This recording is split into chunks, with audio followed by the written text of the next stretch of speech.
kids, how are you? I hope you all are doing absolutely fine. So today we are going to learn about pronoun yourself. So yourself is a reflexive pronoun which is used in place of second person singular. Now reflexive pronoun, what is it?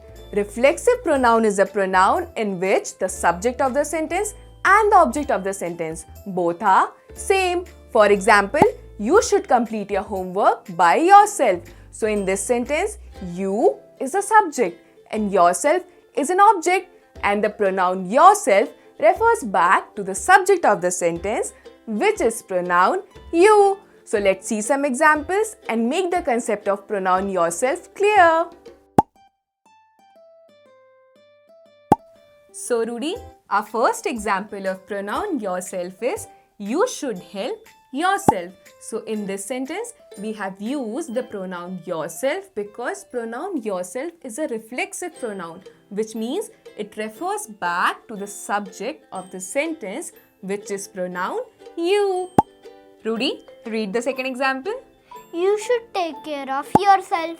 Correct. So again in this sentence, pronoun you is the subject and the reflexive form of pronoun you is yourself, which refers back to the subject of the sentence. Now tell me, it is used for first person, second person or third person? Second person. Good.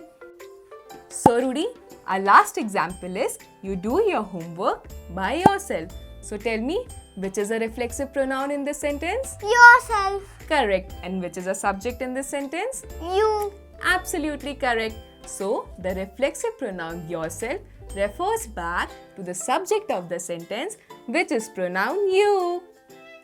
So, I hope you understood pronoun yourself very well.